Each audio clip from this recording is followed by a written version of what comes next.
Olá, pessoas! Bem-vindos, bem-vindas a mais uma aula de filosofia, tá? Sejam muito bem-vindos, então, podem pegar lá o seu material para fazer suas anotações. Na aula de hoje, nós continuaremos a analisar a filosofia do Kant, né? E a ética kantiana, que nós já começamos na nossa última aula, tá? Então, se você está acompanhando pela internet, pelo YouTube, né, e não assistiu a nossa última aula, eu recomendo vivamente aí que volte ali no nosso último encontro, acompanhe essa aula e depois volte para essa daqui, perfeito? Não esqueça também de fazer as atividades lá do Classroom, né, as dúvidas, anotar para tirar essas dúvidas com os seus professores, perfeito? E também registrar sua presença lá no primeiro link, na primeira atividade que tem lá do Classroom, perfeito? Vamos então para a aula.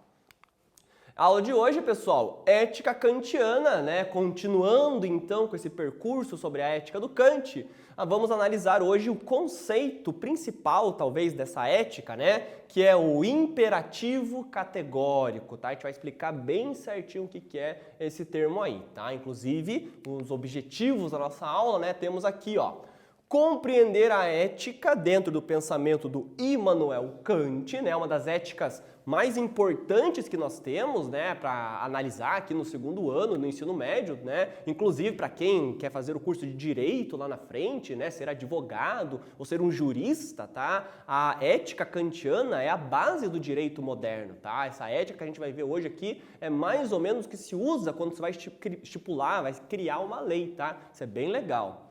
Segundo ponto, definir o conceito de imperativo categórico. A gente vai definir bem o que ele quer dizer quando ele usa essa palavra, esse termo.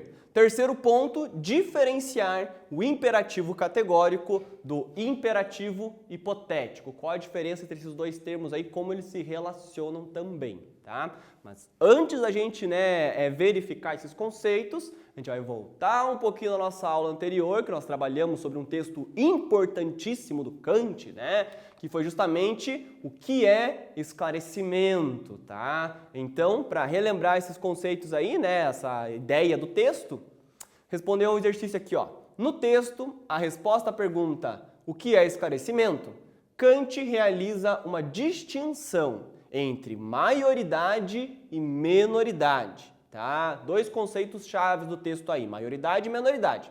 Qual o significado específico desses conceitos na filosofia do Kant, né? Dentro desse texto aí, quando ele usa maioridade e menoridade, ele está se referindo ao quê? Né? Dá uma relembrada, dá uma anotada aí, né, no que significa esses conceitos, que isso é bem importante, né? Como a gente falou na outra aula, né, o Enem adora o Kant, né, uma série de vestibulares aí. Então, responde aí, depois a gente volta aqui.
Voltando aqui então, pessoal, nesse texto do Kant, né, o que é o esclarecimento, ele trabalha esses dois conceitos principais, tá? No sentido mais ou menos do seguinte, ó. A menoridade, como a gente viu, seria a lei colocada pela outra pessoa, a maneira de pensar colocada por um outro e não por você mesmo e que você acaba aceitando. Ou seja, você está sendo guiado, está sendo encaminhado por alguém. Isso é heteronomia, a lei do outro. Enquanto a maioridade seria a autonomia, né? Se dar a própria lei, se dar a própria norma, tá? Então, fazendo um uso público da razão, né? Não é um relativismo de cada um age da maneira que quer, né? É você expor a sua ideia, né? Discutir com o outro ali, né? Para daí construir uma maneira de agir juntos, tá? Mas não apenas aceitar o que o outro diz, também não querer apenas impor para o outro aquilo que você pensa, tá?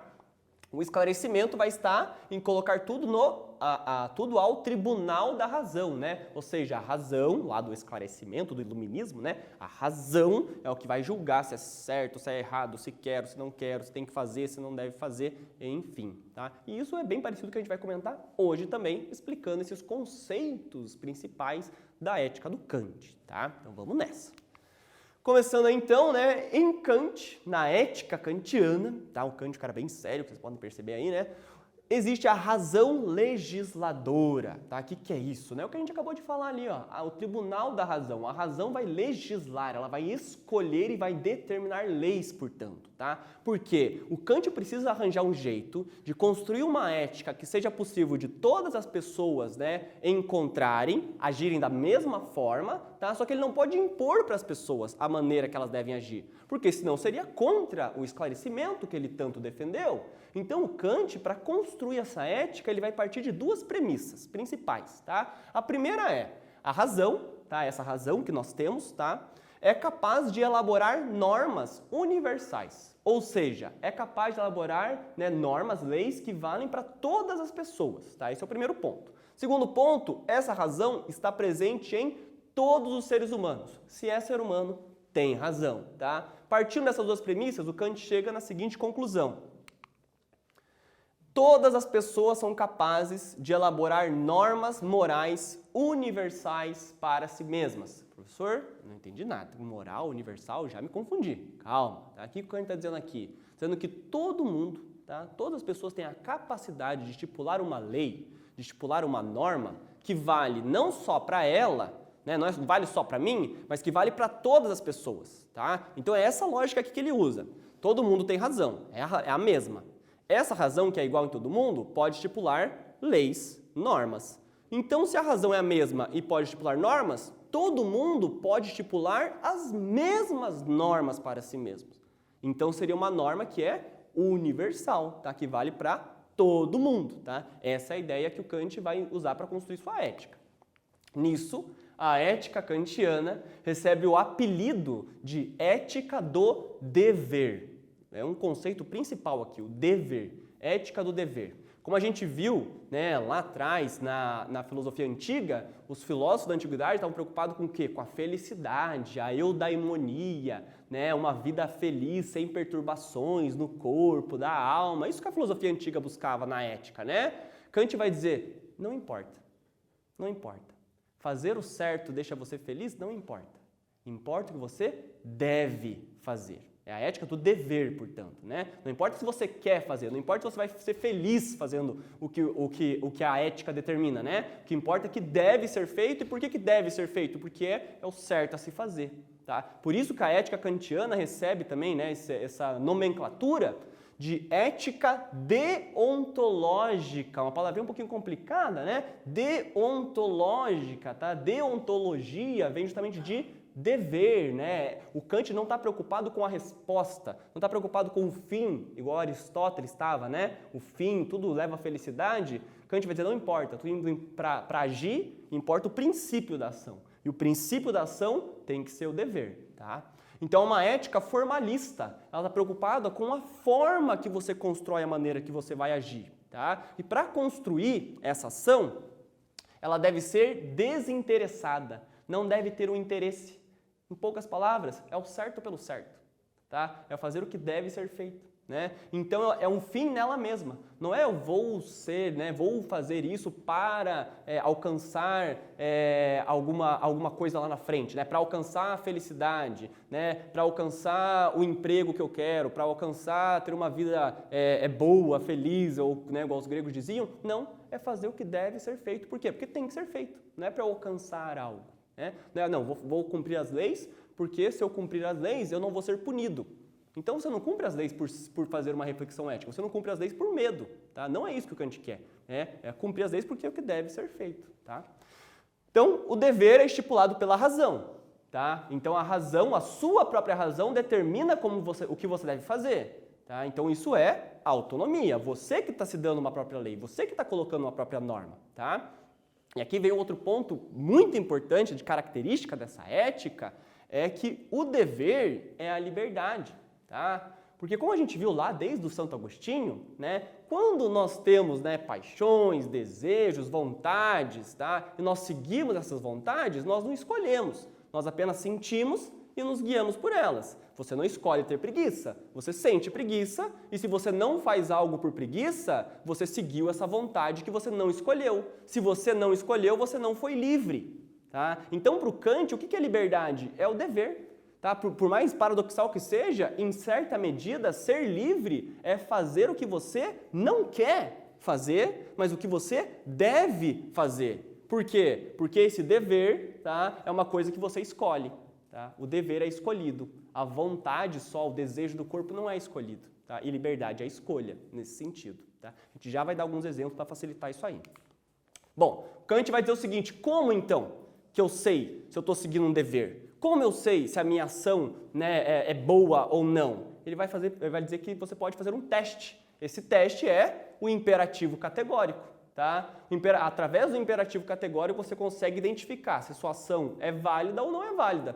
Que é mais ou menos o seguinte, antes de agir, pare e pense o seguinte, a minha ação pode se tornar uma lei universal? A maneira que eu estou agindo, se for copiada por todas as pessoas, se todo mundo agir como eu estou agindo, tá? Isso vai trazer prejuízos para a sociedade ou não? Se trouxer prejuízos, ninguém tem que fazer aquilo. Se ninguém tem que fazer aquilo, você também não deve fazer. Tá? Se não tiver prejuízos, aí beleza, aí tudo bem, você pode agir assim. Tá? Nas palavras do Kant, o Kant diz o seguinte, age segundo uma máxima, um princípio, tal que possa ao mesmo tempo querer que ela se torne uma lei universal. Ou seja, haja segundo, né, haja de modo que a sua ação seja compatível, tá, com um modo universal de agir. Que se todo mundo agisse da mesma forma que você, isso não tivesse prejuízos para a sociedade. Tá? Esse seria o imperativo categórico do Kant aí. Tá?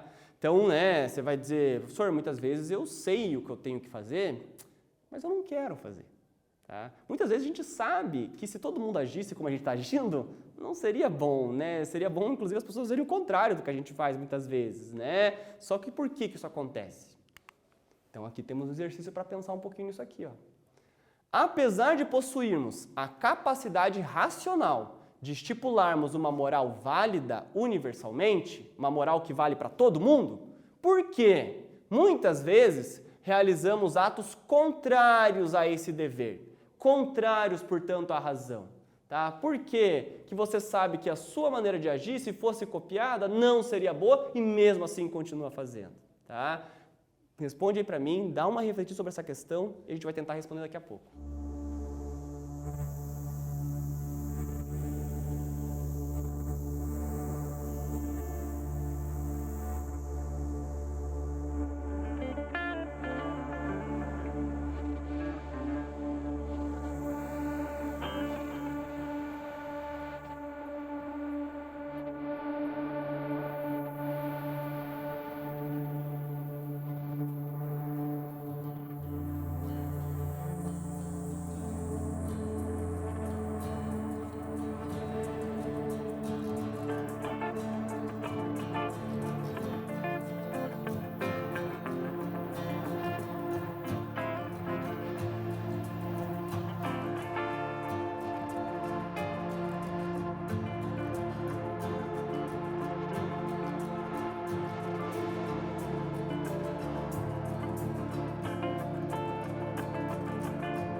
voltamos aqui então, pessoal, né? Como a gente colocou anteriormente, muitas vezes, né, o Kant deseja alcançar essa ética do dever e muitas vezes nós sabemos o que nós temos, o que nós devemos fazer, né? Qual é a ação que é boa para todas as pessoas realizarem, né? Então todos têm que fazer aquilo, se todos têm que fazer, nós também temos. Só que a gente muitas vezes age contrário a isso, tá? E por que isso acontece? Tá? Estou muito curioso para saber a resposta sua, mas a resposta que o Kant dá é a seguinte, ó.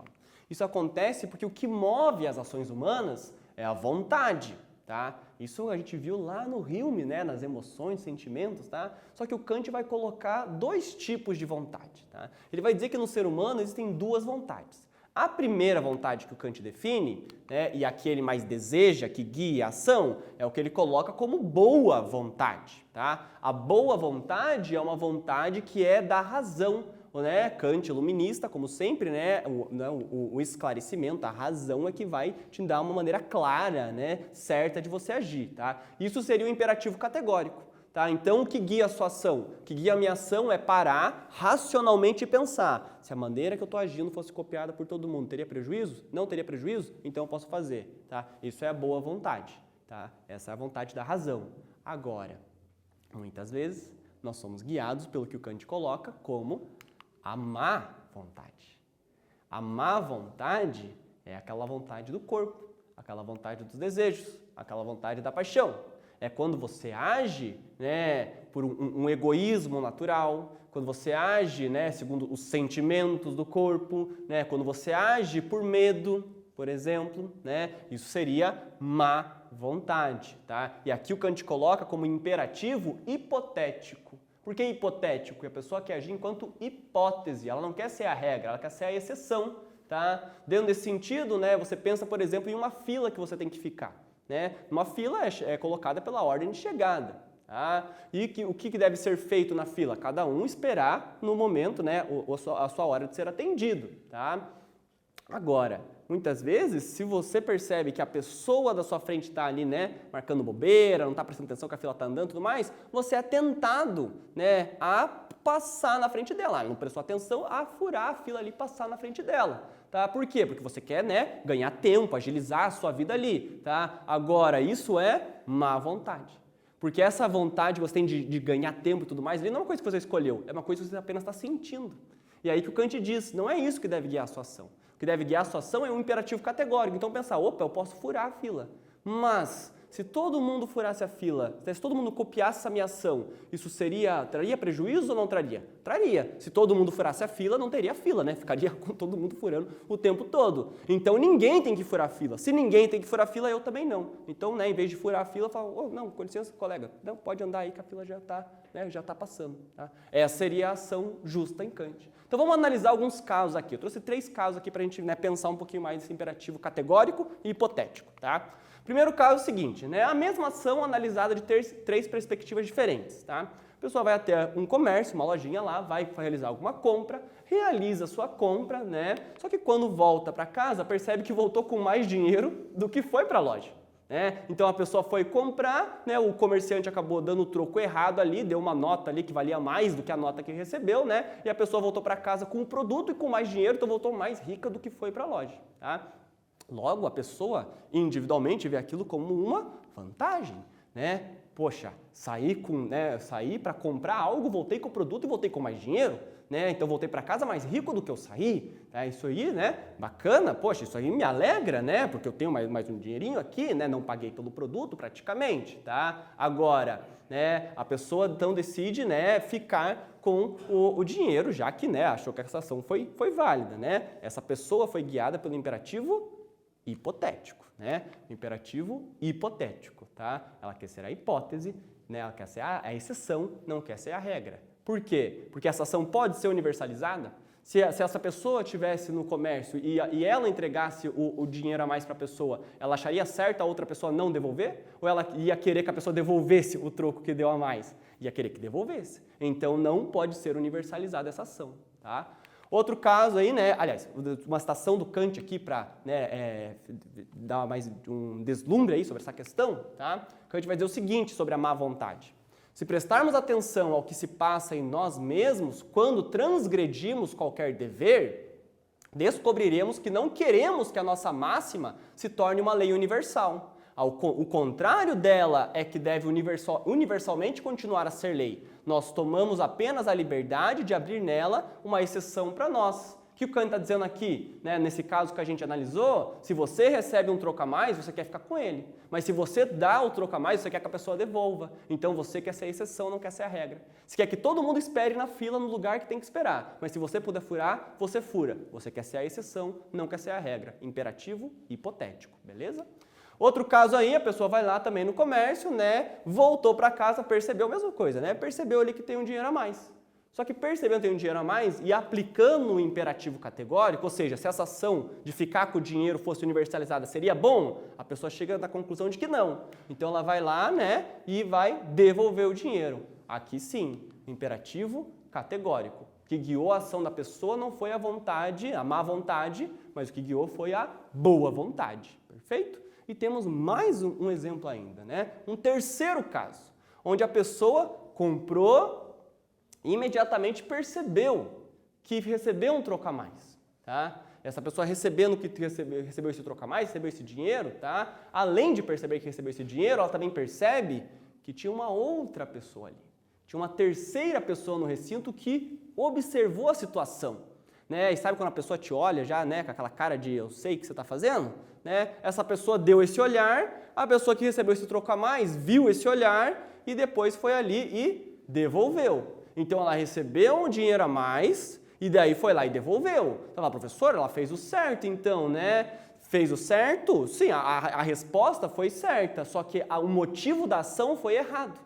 O motivo da ação ainda foi um imperativo hipotético. Por quê? Porque o que guiou ela foi o medo da outra pessoa dedurar ela. Foi o fato da outra pessoa estar observando ela. Não foi o certo pelo certo, como a gente está descrevendo na ética kantiana. Tá? Então vocês estão percebendo como Kant está descrevendo a ética? Né? É o que você deve fazer, não é o que você quer fazer. Tá? Essa é mais um exemplo aí. Tá? E para fechar, um exemplo para vocês analisarem. Uma pessoa decide pedir dinheiro emprestado, mesmo sabendo que não possui condições de realizar o pagamento. Realiza a promessa de pagar o dinheiro no prazo estipulado, pois, caso contrário, não iriam lhe emprestar o dinheiro. Então a pessoa precisa de dinheiro emprestado, pede dinheiro emprestado, sabe que não vai poder pagar, mas promete pagar mesmo assim, porque se ela não prometesse pagar, ela não ia receber o dinheiro, né? Tal ação teve como princípio, tá? Princípio da ação, o imperativo categórico ou hipotético? A boa vontade ou a má vontade? E por quê? Né? Reflete um pouquinho aí, pensa aí, né? Dá uma resposta, depois volta aqui.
Voltando aqui então, pessoal, né, sobre essa ação de pedir dinheiro emprestado, mesmo sabendo que não pode pagar, né, e mesmo assim realizar essa promessa, essa ação seria, né, teria como princípio, dentro dessa análise da ética do Kant que a gente viu hoje, tá, o imperativo hipotético, né, a pessoa vai querer ser né, como eu disse, a exceção e não a regra, ela quer agir por hipótese, né? Não é o cumprimento desse dever, tá? Porque o que está guiando a pessoa ali, né?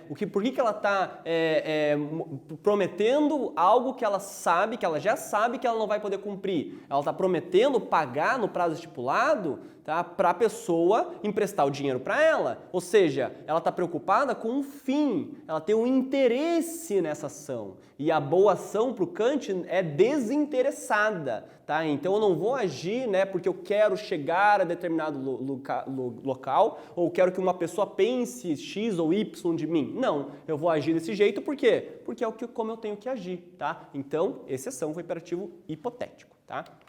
Fechando nossa aula, então, né? Temos aí a ética kantiana, o imperativo categórico, uma das principais éticas que nós temos para analisar aí, tá? Um dos principais conceitos criados na filosofia, né? O imperativo categórico, que nós colocamos como a ética do dever, né? Como nós dissemos, não é o que você quer fazer, mas é o que você deve fazer. Tá? O imperativo categórico é o quê? É um teste, né? Um teste que você faz para ver se você está sendo guiado pela boa ação, né? Pela boa vontade ou pela má vontade. Se a sua ação pode ser copiada pelos outros, né? Se tornar uma lei universal sem trazer prejuízos para a humanidade. Tá? Uma ação que é desinteressada, não tem um interesse nela, né? Lá no Hume a gente viu, né, que a boa ação era a ação que fosse útil, né? O útil é aquilo que agrada as pessoas, isso é uma ação interessada, tá? Para o Kant é desinteressada, portanto.